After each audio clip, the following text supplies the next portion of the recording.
Und unten Spitzen. Es hat riesige Augen. Big eyes. It's got Zwei Striche als lines Nase. for nose, and this is all black. Das ist alles schwarz. And it's got a slit for a mouth. Und einen Schlitz als Mund. Do they speak to you? Reden sie mit dir? Nein. They look like ants. Sie sehen aus wie Ameisen. Sort of, but Irgendwie. much scarier. Aber viel unheimlicher. I really don't want to look at it. 'Cause it's Ich möchte kinda eigentlich scary. nicht hinschauen. Es macht mir Angst.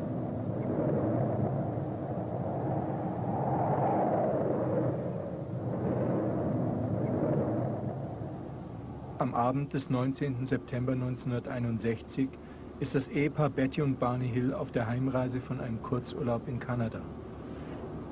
Als sie auf der Route 3 in Richtung Boston fahren, beobachten beide am Himmel ein hell leuchtendes Objekt von ungewöhnlicher Form.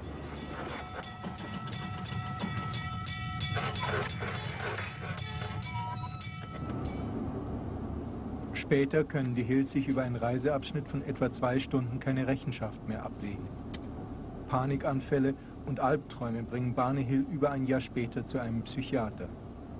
Der versucht, die verschütteten Erinnerungen wiederzubeleben.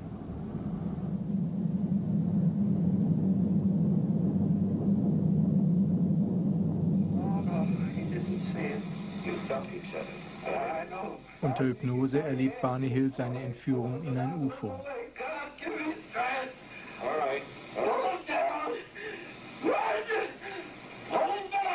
Als das Buch mit den Protokollen der Hypnosesitzungen 1965 erscheint, ist das der erste Bericht dieser Art. Er ist nicht der einzige geblieben.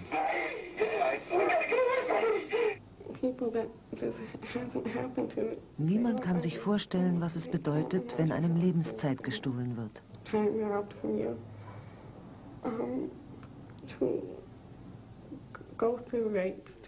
Wenn man diese Vergewaltigungen erlebt mit dem Gefühl, dass einem die eigenen Gedanken nicht mehr gehören. Wenn man weiß, dass sie einen jeden Moment holen können.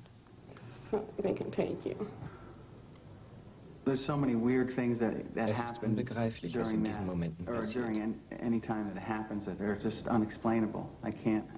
Ich kann es nicht erklären und es ist unmöglich, in irgendeiner Sprache dafür die richtigen Worte zu finden. Es ist unmöglich zu beschreiben, was da passiert. Es ist verrückt. Es macht mir Angst. Ich will, dass es aufhört. Es macht mir unheimliche Angst. Wir ahnen, was da passiert, aber wir wissen nicht, warum.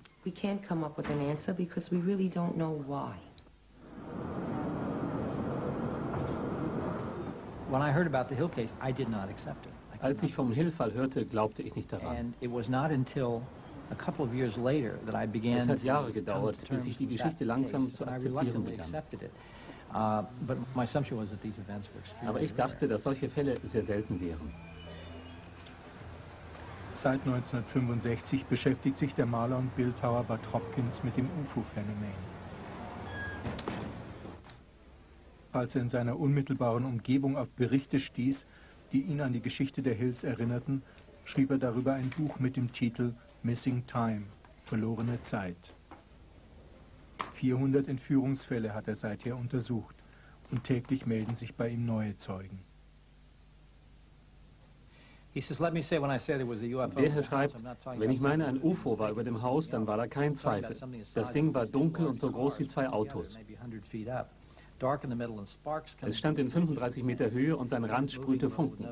Es bewegte sich langsam und lautlos, schließlich zerplatzte es zu einem Funkenregen und wurde zu einem roten Ball, der lautlos hochschoss und verschwand. Es dauerte 1,5 Minuten, zu 4 standen wir direkt darunter. Erst jetzt erinnern sich alle daran, dass man mich nach draußen brachte, obwohl ich mich übergeben musste. Ich kann es nicht besser beschreiben, nur bestätigen, dass ich es gesehen habe. Das ist ein ganz typischer Brief, nicht einmal besonders gut geschrieben.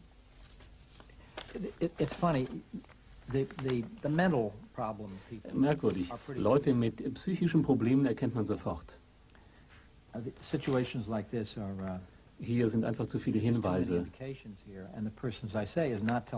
Und dieser Mann prahlt nicht mit seinen Erlebnissen, er hat einfach nur Angst.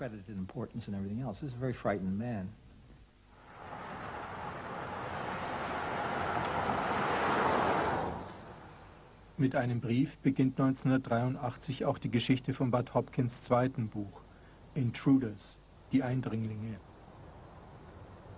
Eine junge Frau, die Missing Time gelesen hat, schildert ihm die Ereignisse auf dem Grundstück ihres Vaters. 1983 war hier ein runder Fleck von etwa 2,5 Metern Durchmesser. Von da aus lief eine 30 Zentimeter breite Spur quer durch den Garten, wo sie dann plötzlich aufhörte.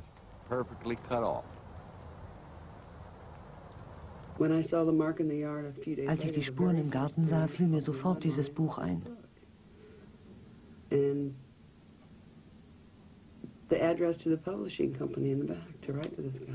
Hinten war die Adresse von Bud Hopkins drin, deshalb holte ich es mir nochmal aus der Bücherei.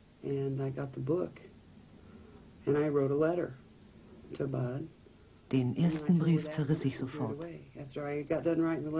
Den zweiten las ich und dachte mir, der muss glauben, dass ich vollkommen verrückt bin. Fotos aus dem Garten der Tomies. Aufgenommen im Sommer 1983.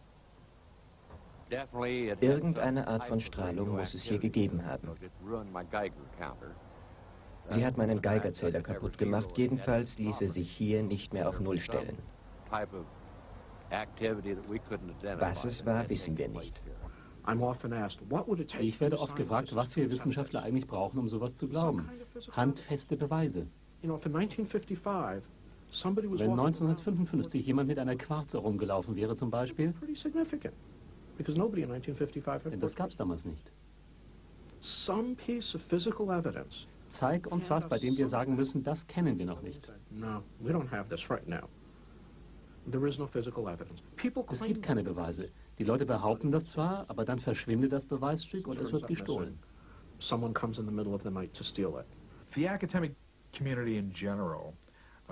Die Wissenschaftler stehen diesem Phänomen natürlich überaus misstrauisch gegenüber. Die Entführungsgeschichten sind ja auch vollkommen verrückt.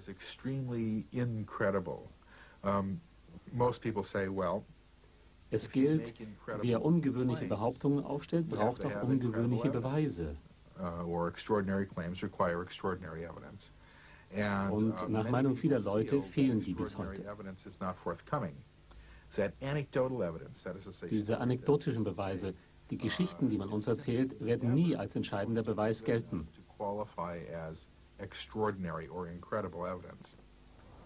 Am Abend des 30. Juni 1983 war Debbie Tomey trotz einiger merkwürdiger Ereignisse auf dem abgelegenen Grundstück zu einer Freundin gefahren. Da ruft ihre Mutter an und bittet sie sofort nach Hause zu kommen. Ich kam von hinten durch diese Tür und holte mir das Gewehr meines Vaters. Meine Mutter war total überrascht, weil ich sonst nie eine Waffe anfasse. Sie sagt, es ist nicht geladen, du musst ihn schon damit totschlagen.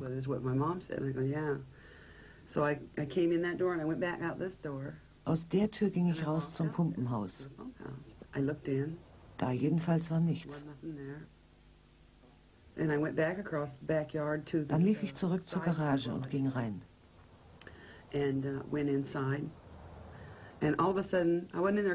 Plötzlich fühlte ich eine wahnsinnige Hitze, als ob meine Haut brannte. Ich geriet in Panik und dachte, nichts wie raus hier.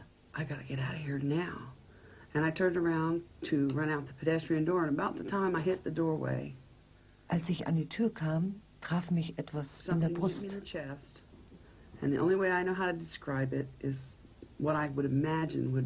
Es war ein Gefühl, als ob mich ein Blitz getroffen hätte. So intensiv war das. Meine Augen waren geschlossen, aber ich konnte es trotzdem sehen. Und ich wusste nicht, kam das jetzt aus meinem Inneren oder von außen. Ich konnte mich nicht bewegen. Der Schmerz war unbeschreiblich. Und ich erinnere mich genau daran, wie ich dachte, oh Gott, ich bin tot. Als Bud Hopkins Buch über Debbie Tomey erscheint, meldet sich in seiner Nachbarschaft eine Frau mit ihrer Geschichte.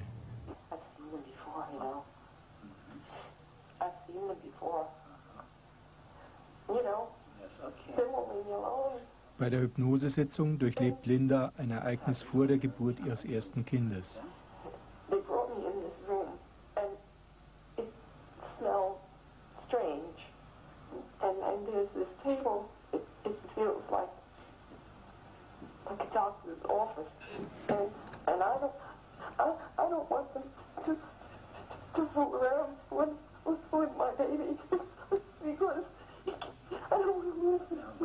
Linda, we know that you didn't lose the baby, but let's look back at this now. We know that whatever it was upsetting at the time, but you came through it okay. So what do they do? What is this doctor's table about? I don't know how I got up on that table, but I'm sitting on that table. And I can move. I can move now. Okay. Take my hand away. And one, I'll tell you, those eyes, I think it's so terrible. Ich war ungeheuer skeptisch. Wie jeder normal denkende Mensch hielt ich es für unmöglich, dass irgendjemand an Entführungen in UFOs glauben könnte.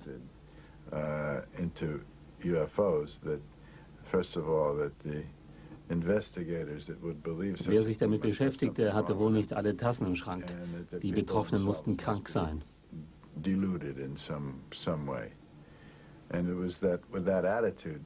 Mit genau dieser Einstellung schleifte man mich zu Bud Hopkins. Aber einige seiner Bemerkungen über das Phänomen machten mich stutzig.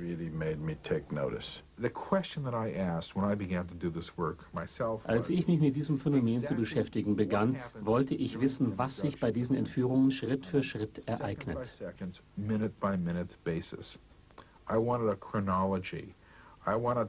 Mit so einer Chronologie, die es bisher nicht gab, musste man diese Geschichten besser verstehen können.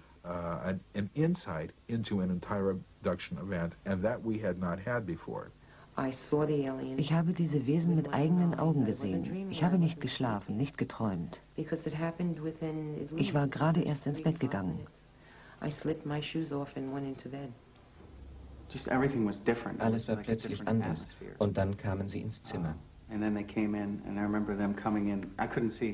Ich konnte sie nicht genau erkennen, sie waren klein. Eine Lampe brannte in meinem Zimmer. Mehr weiß ich nicht. Dann gingen sie hoch zu meinen Eltern. Ich dachte, sie wollten meine Eltern töten. Plötzlich bin ich in einem großen hellen Raum.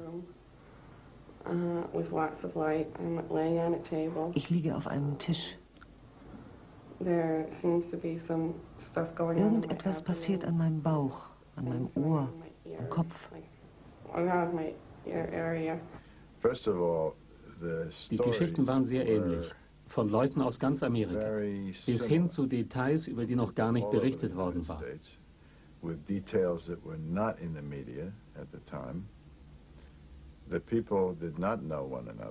Die Zeugen kannten sich nicht und sprachen nur sehr widerstrebend über ihre Erlebnisse. Denn sie hatten alles zu verlieren.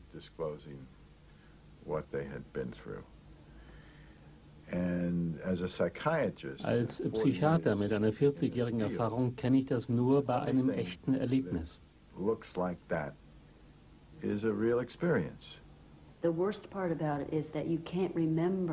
Das Schlimmste ist, dass du dich nicht erinnern kannst. Du ahnst, dass da etwas passiert ist, aber du weißt es nicht. Die Leute halten dich für einen Lügner, wenn du sagst, dass dir merkwürdige Dinge passieren. Das ist sehr frustrierend.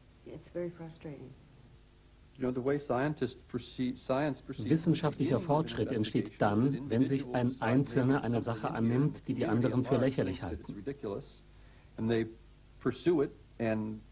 Er findet entweder genug Beweise und überzeugt, oder das Thema erledigt sich von selbst. Die Untersuchung der Entführungsgeschichten hat eben erst begonnen. Als ich mit meiner Arbeit anfing und zu ahnen begann, dass unter Umständen tatsächlich etwas dran war. Denn diese Geschichten hatten ihren inneren Zusammenhang und liefen genau gleich ab.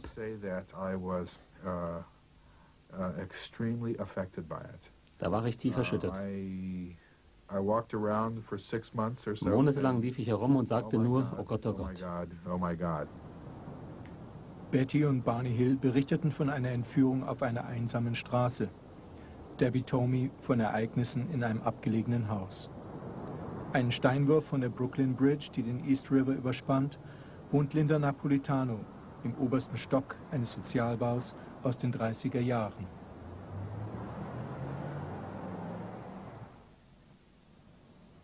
Aus diesem Schlafzimmer, so berichtet sie, wurde sie am 30. November 1989 entführt, mitten in Manhattan.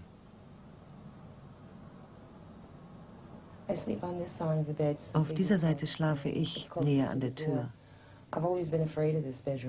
Eigentlich hatte ich schon immer vor diesem Zimmer Angst. Deshalb hatte ich schon lange nicht mehr hier geschlafen.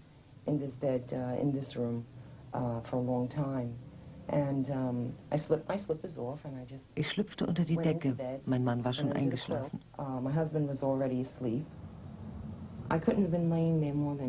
Dann, 2 oder 3 Minuten später, ich schlafe schlecht ein, weil ich so viel Kaffee trinke, hatte ich plötzlich das Gefühl, dass jemand im Zimmer war und mich beobachtete.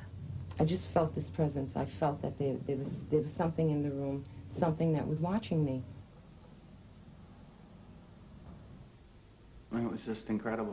Es war einfach nicht zu fassen und es passierte wahnsinnig schnell. Schon bevor sie hereinkamen, hatte ich das Gefühl, dass sich jemand in meine Gedanken einschaltete.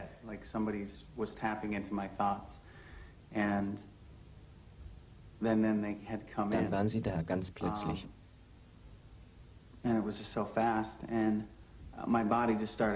Ich hatte keine Kontrolle mehr über meinen Körper.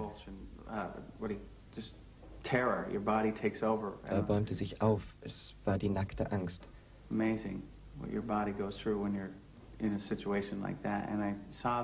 Dann sah ich sie aus dem Augenwinkel unten am Bett. Sie waren zu viert.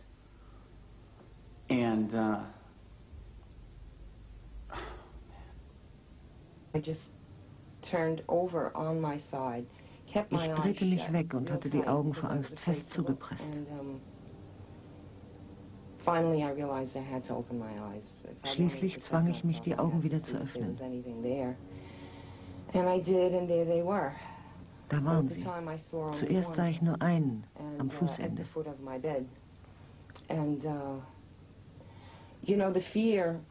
Diese Angst ist so schlimm, es bleibt einem das Herz stehen. Die hatten hier nichts zu suchen, wie ein Einbrecher, der in der Nacht vor einem steht. Was machten die hier? Wie waren sie hereingekommen und wer waren die überhaupt? Mein Leben rollte vor meinem inneren Auge ab. Ich dachte, ich müsste sterben. Gleichzeitig passierte unheimlich viel und alles geschah wie in Zeitlupe.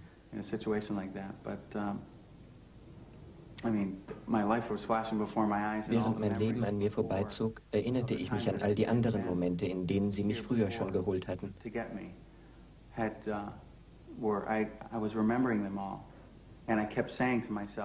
Ich sagte zu mir mit einer Energie, wie ich sie vorher nie erlebt hatte, immer und immer wieder, du musst dich erinnern, du musst dich erinnern.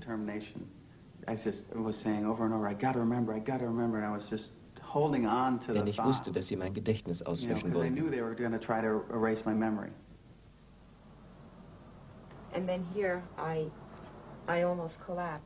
Hier wurde ich fast ohnmächtig. Einer packte mich links, einer rechts, und dann merkte ich, dass sie zu 5 waren.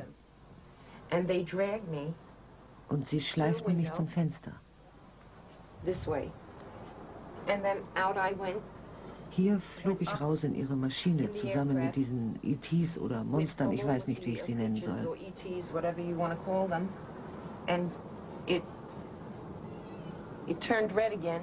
Dann wurde das Ding wieder rot und flog die Straße runter, über den FDR Drive, die Brooklyn Bridge und verschwand dahinter im East River.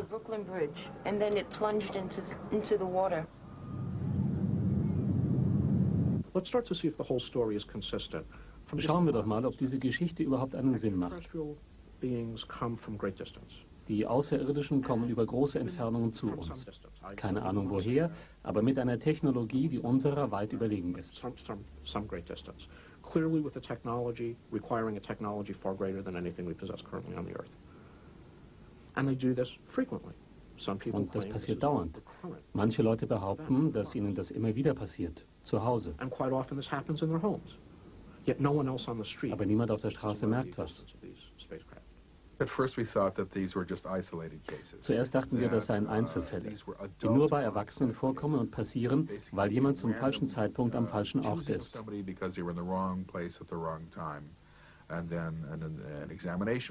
Die Opfer erleben eine Untersuchung und werden wieder freigelassen. Inzwischen wissen wir, dass diese Erlebnisse schon in frühester Kindheit beginnen und sich bis ins hohe Alter wiederholen. And continues all the way through old age. These events or series of events seem to be Diese Ereignisse scheinen reproduzierbar zu sein, zumindest in ihrem Kern, und sie haben ganz ähnliche psychologische Effekte. Psychological effects. So I think that what has to happen first is Zunächst einmal müssen sich deshalb Leute aus dem medizinischen Bereich um dieses Phänomen kümmern. Get involved with this and come to learn how to help these people.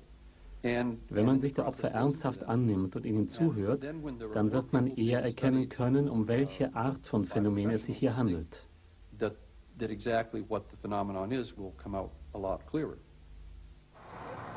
Linda holt den 9-jährigen Johnny vom Schulbus ab.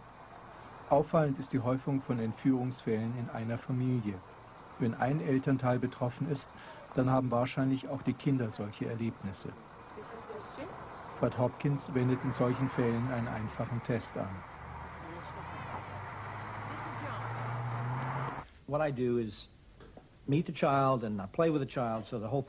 Ich mache mit dem Kind ein Spiel und beobachte genau seine Reaktion.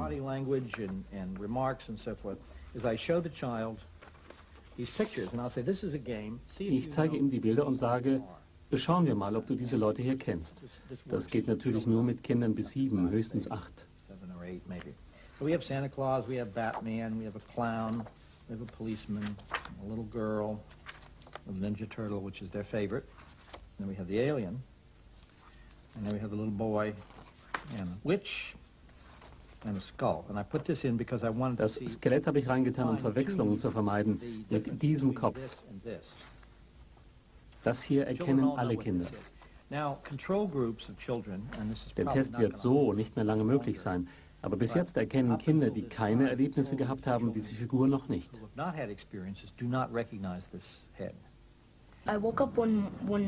Ich bin nachts aufgewacht. Meine Mama saß auf dem Sofa. Ich guckte aus dem Fenster und sah, wie etwas aus dem East River aufstieg. Mama ging vorbei und ich flog durch das Fenster in das Raumschiff rein. Ich habe mich gefragt, hat mich denn meine Mama nicht mehr lieb, weil sie wie eingefroren war? So bin ich wieder da reingekommen und sie haben mich auf den Tisch gelegt. Hast du Angst davor? Ich denke mir, warum nehmen sie mich? Warum nicht jemand anders? Das macht mir was aus.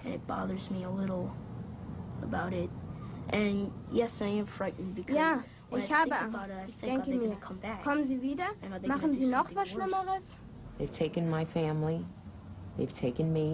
Sie haben meine Familie, sie haben mich entführt. Aber meinen Glauben nehmen sie mir nicht. Ich weiß nicht, ob Gott sie aufhalten wird. Er hat viel auf der Welt einfach geschehen lassen.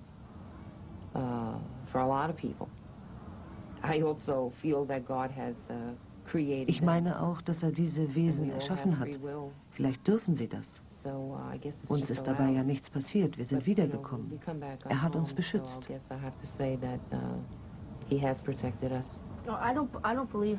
Ich glaube das nicht. Diese Wesen sind für mich so böse, dass ich mir denke, sie kommen vom Teufel.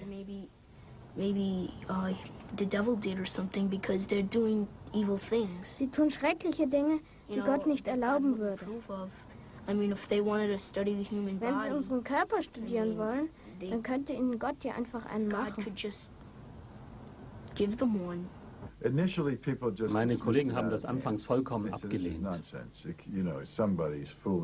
Das ist idiotisch, sagten sie. Jemand hält dich zum Narren, es muss einfach was anderes sein. Sie deuteten es als Kindheitstrauma, als Erinnerung an sexuellen Missbrauch. Ich habe meine Fälle auch in diese Richtung untersucht. Fehlanzeige. Das Phänomen ist damit nicht zu erklären. Ich bin mit Schnitten an meinen Armen aufgewacht, mit Schmerzen im Gesicht, im Ohr, als ob jemand mit einer Nadel reingestochen hätte.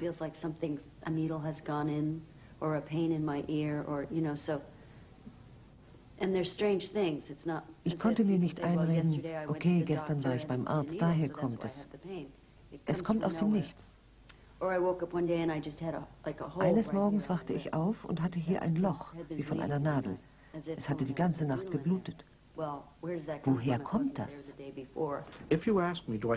Sind das Schwindler? Ganz sicher nicht. Ich habe einige Entführte kennengelernt und falls sie nicht die besten Schauspieler sind, die ich je gesehen habe, dann sagen sie die Wahrheit.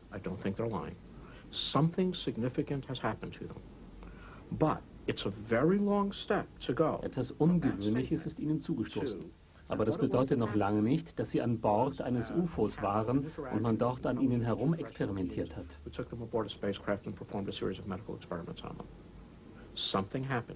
Irgendetwas ist mit ihnen passiert. Wenn man sich diese Geschichten näher ansieht, erkennt man, dass sie sich auch erst unter Hypnose an diese Ereignisse quasi erinnern.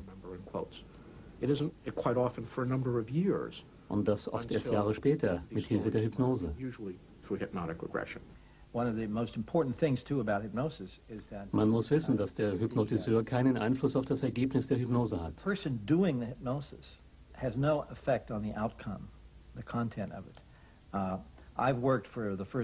Die ersten 7 Jahre habe ich mit ganz verschiedenen Psychiatern und Psychologen gearbeitet, von denen einige vollkommen skeptisch waren, genauso wie der Psychiater im Hill-Fall.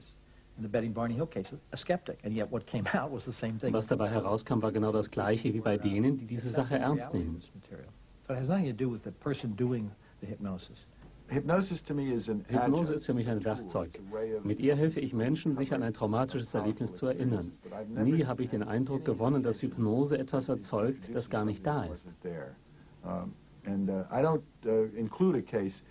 Ich nehme es auch nicht ernst, wenn mir jemand eine Entführung so schildert, als ob er sie irgendwo gelesen hätte. Aber wenn sie sich nur gegen große Widerstände langsam erinnern, unter Weinen und Zittern,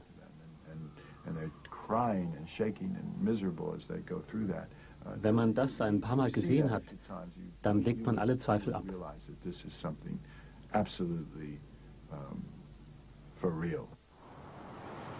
Linda Napolitano lebt heute noch in Little Italy, wo sie geboren und aufgewachsen ist. In einer Hypnosesitzung stößt sie auf ein Erlebnis, das sie mit 10 Jahren hatte. Als erstes Mädchen ist sie in die Baseballmannschaft aufgenommen worden. Jetzt fürchtet sie die Rache eines Jungen aus der Nachbarschaft, der es nicht geschafft hat. Next thing I know, one of them picks up a stick. Einer von ihnen hat eine lange Stange, sieht aus wie eine Rute. Wenn er mich damit haut, sage ich mir, tut es sicher weh. Das Ding ist aus Metall.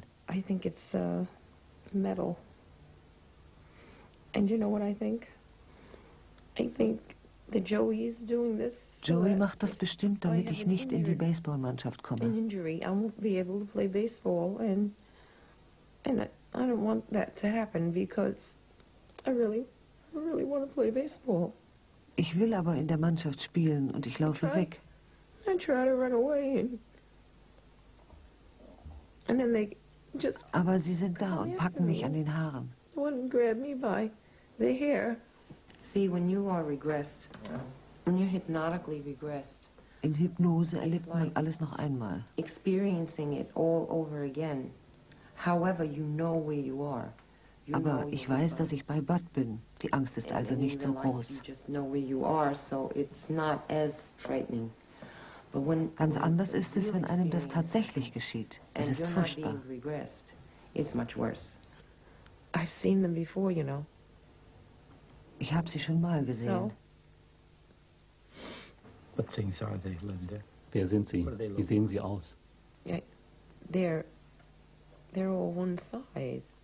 Sie sind alle gleich groß. And they have no hair. And they Sie have haben keine Haare.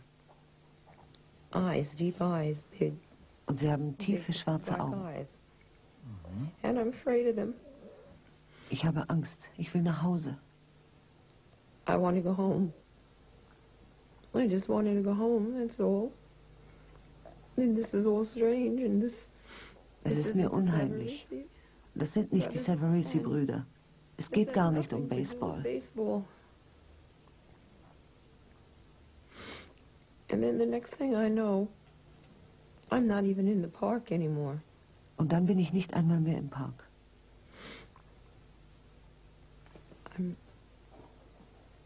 I'm in this strange place. Und ich war schon mal hier. And I've been there before too. My next memory through hypnosis Meine nächste Erinnerung unter Hypnose ist, was of being on ich liege auf einem Tisch, a table. vollkommen hilflos. It's a very disempowering situation. I think they invade the inner soul of my being. Sie haben mein Innerstes in Besitz genommen. Ich kann nicht einmal meine Gedanken und Gefühle vor ihnen verbergen. I know how I feel if I don't want it known. Yet when I think of the eyes, they are... Mit ihren Augen können sie meine Gedanken lesen. Dafür hasse ich sie. And that's what makes me feel the hatred. Because when they do it... Sie vergewaltigen meine Seele. They didn't rape me. It is a feeling of rape.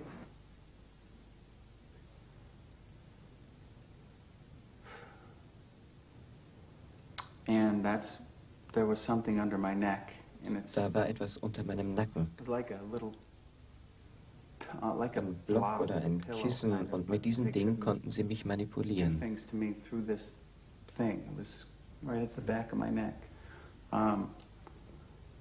and I remember the light being really Ich bright. erinnere mich an das grelle Licht. Ich wusste nicht, wo es herkam. Mir war kalt und ich hatte furchtbare Angst. And just feeling really cold and scared.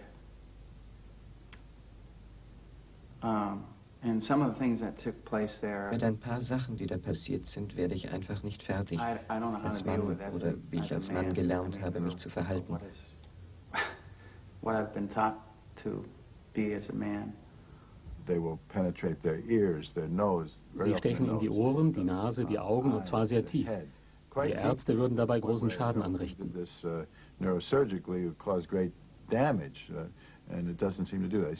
Es scheint eine Art medizinischer Technologie zu sein, die wir nicht kennen. Ganz wichtig, es handelt sich hier nicht um Erinnerungen an medizinische Prozeduren. Solche Untersuchungsmethoden gibt es bei uns nicht. Wenn überhaupt, dann gibt es das nur bei diesen Entführungen. Praktisch alle Entführungsberichte erwähnen eine Untersuchung. Leute werden aus ihrer vertrauten Welt herausgeholt, sie werden entkleidet und sind vollkommen hilflos. Willless, they're powerless, they're passive. They can't move, they can't run, although Sie wollen fliehen und kämpfen, aber sie müssen sich ergeben. They simply submit. They're put on a table. Auf einem Tisch erleben sie eine Untersuchung. Jahrelang dachten wir, dass dies die Ursache des Entführungsphänomens sei. Heute wissen wir, dass die Untersuchung nur ein Vorspiel ist. Eine Untersuchung war das nicht. They knew exactly what they were going after. Die wussten genau, was sie wollten. Da hatte ich gar keinen Zweifel.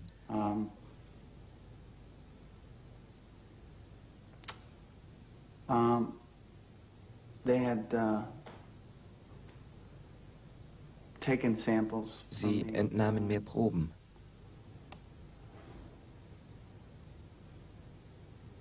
They had a machine hooked up to me. Sie schlossen mich an eine Maschine an.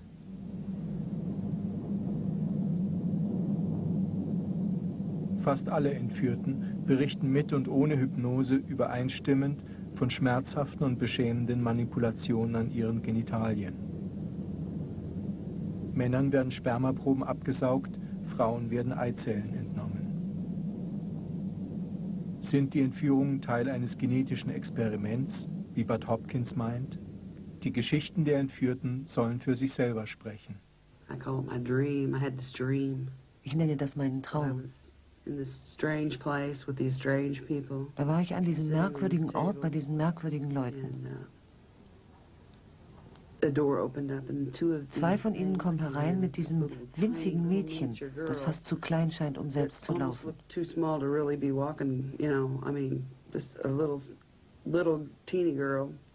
Es sah so zerbrechlich aus und ganz anders als die anderen.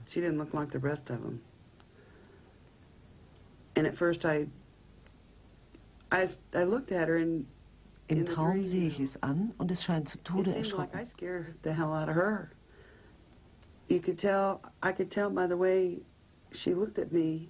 Es versucht sich zu verstecken und will mich nicht ansehen, weil mein Aussehen es erschreckt. Ich war tief verletzt. Plötzlich hatte ich das Gefühl, es gehört mir, ich möchte es mitnehmen. Ein Erlebnis vor 1,5 Jahren habe ich bisher nicht näher untersucht.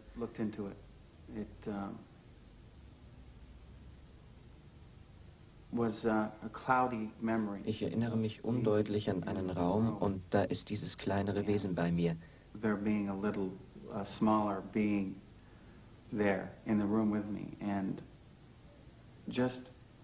Ich verstand es nicht. Erst als ich mit anderen darüber sprach, erfuhr ich, dass sie ähnliche Erinnerungen hatten. Da war eine große Zärtlichkeit zwischen uns beiden. Plötzlich schlug eine Welle von Gefühlen über mir zusammen. Alle Gefühle, die ein Mensch haben kann in einem Moment. Zuerst dachte ich, das wären meine Gefühle, aber dann dachte ich, es käme von dem Entführer.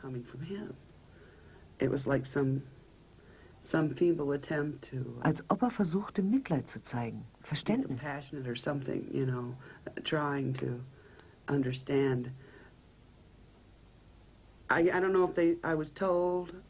Ich weiß nicht, ob er mir sagte oder mir nur irgendwie vermittelte, dass er meine Gefühle nicht verstand, wegen dieses Kindes.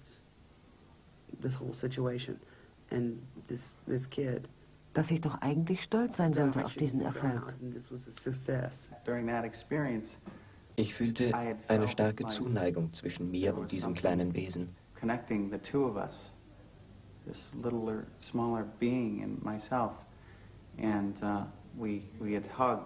Wir hatten uns umarmt, mehr weiß ich nicht.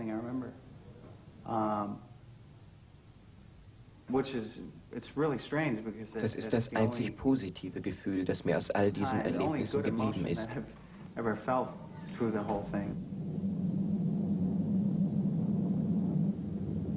We think that these offspring are the products of the sperm. Wir glauben, dass diese Kinder das Produkt der Spermaproben und der Eizellen sind, genetisch auf verschiedene Weisen manipuliert.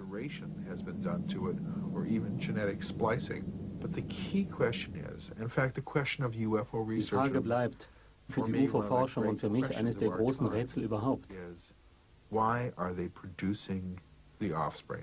Warum züchten sie diese Wesen? Wir haben keine Antwort. Es scheint jedoch, dass dieses Züchtungsprogramm der wahre Grund für das Entführungsphänomen ist. This is why there is an abduction phenomenon, we think. If you're going to have a scientific revolution, wollte man wirklich annehmen, dass hier auf unserer Erde Wesen aus einer anderen Welt existieren, dann wäre das eine wissenschaftliche Sensation, die sich aber langsam und mit einer großen Menge von Beweisen durchsetzen muss. Vorliegende Beweise genügen nicht. Da stimme ich den meisten Wissenschaftlern most zu. scientists and I share this view, don't feel is accumulated.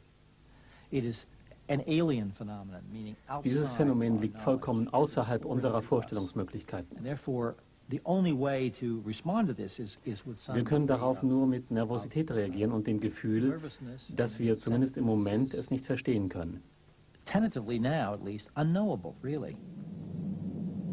Beschränken sich diese Entführungsberichte nur auf die USA? Mit dieser einfachen Erklärung ist das Rätsel nicht zu lösen. Anzeichen deuten darauf hin, dass auch Menschen hier bei uns zu Hause betroffen sind. Sie wissen nicht, an wen sie sich mit ihren fantastischen Geschichten wenden sollen. Also schweigen sie.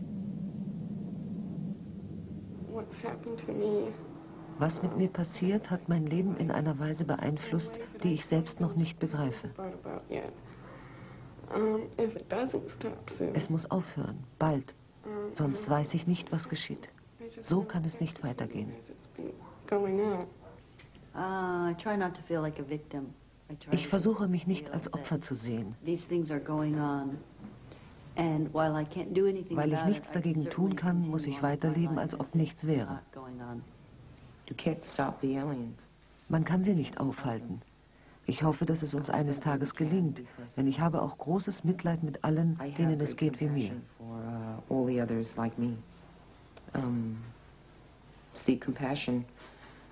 Alles, was lebt, braucht Mitleid. Ohne Mitleid gibt es kein Überleben. I'm not interested in convincing people. Ich will niemanden gegen seinen Willen überzeugen. Ich sage nur, hier sind die Beweise. Very simply, the evidence is there to be looked into. That there is an extraordinary phenomenon. Es handelt sich hier um ein außerordentliches Phänomen, das eine große Zahl von Menschen betrifft. The basic point is an extraordinary phenomenon demands. Und eine außerordentliche Situation verlangt außerordentliche Maßnahmen. It's intellectually indefensible. Es ist unverantwortlich, sich als Wissenschaftler zurückzulehnen und zu sagen, ich warte, bis mir jemand ein Stück von einem UFO bringt. Then I'll look into it. The evidence is such Die Fakten verlangen eine Untersuchung. Was die Ursache dieser Erlebnisse ist, wer diese Wesen tatsächlich sind, darüber müssen wir reden.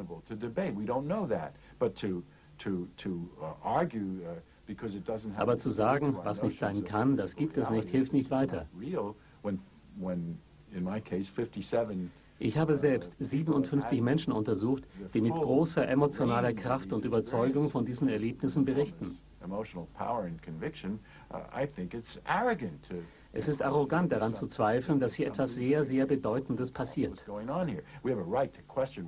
Wir haben ein Recht zu fragen, was ist das? Wer führt die Regie? Wer sind diese Wesen und was wollen sie? Darüber müssen wir reden, aber die Tatsachen sind zu greifen. Irgendetwas ist hier im Gange. Es ist schwer, nicht daran zu denken. Ich versuche es zu verdrängen, damit ich weiterleben kann.